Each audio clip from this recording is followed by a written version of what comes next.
নির্বাচনী বিভিন্ন বিলবোর্ড ও প্রচারপত্রে ছেয়ে গেছে পর্তুগালের রাজধানী লিসবনের গুরুত্বপূর্ণ বিভিন্ন পয়েন্ট। 12ই অক্টোবর দেশটির স্থানীয় সরকার নির্বাচনকে কেন্দ্র করে শেষ মুহূর্তের প্রচারণায় ব্যস্ত সময় পার করছেন প্রার্থীরা। মেয়র, প্যারিশ কাউন্সিল বা পৌর অঞ্চলের প্রেসিডেন্ট প্রার্থী সহ বিভিন্ন দলের প্যানেলে জনপ্রতিনিধি হিসেবে নির্বাচনে অংশ নেওয়া প্রার্থীদের বিভিন্ন ব্যানার নজর কাড়ছে নগরবাসীর। কফি শপগুলোর আড্ডাতেও আলোচনায় আসন্ন নির্বাচন। শুধু লিসবন নয়, দেশটির ৩০৮টি মিউনিসিপ্যালিটি ও ৩,০০০-এর বেশি প্যারিশেই বইছে নির্বাচনী হাওয়া। বন্দরনগরী পোর্তোতেও জোর প্রচারণা চালাচ্ছেন প্রার্থীরা।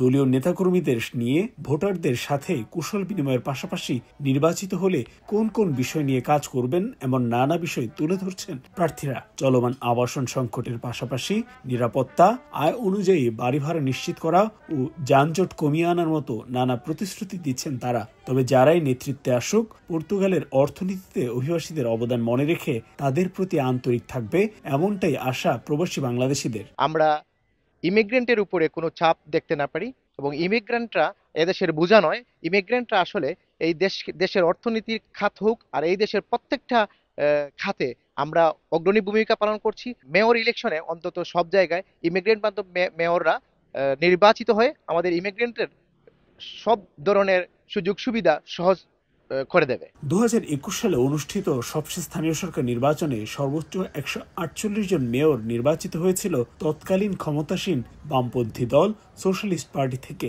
এরপর সাম্প্রতিক বছরগুলোতে পর্তুগালের রাজনীতিতে এসেছে ব্যাপক পরিবর্তন। জনপ্রিয়তা বেড়েছে ডানপন্থীদের, তলানিতে ঠেকেছে উদারপন্থী বাম দলগুলোর জনসমর্থন। তাই জাতীয় নির্বাচনের পর এই নির্বাচনকে নিজেদের জনপ্রিয়তা যাচাইয়ের মাধ্যমও ভাবছে রাজনৈতিক দলগুলো।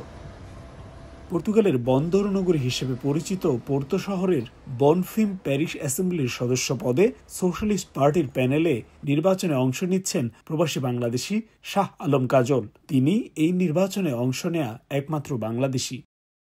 তারিকুল হাসান আশিক, সময় সংবাদ, লিসবন, পর্তুগাল।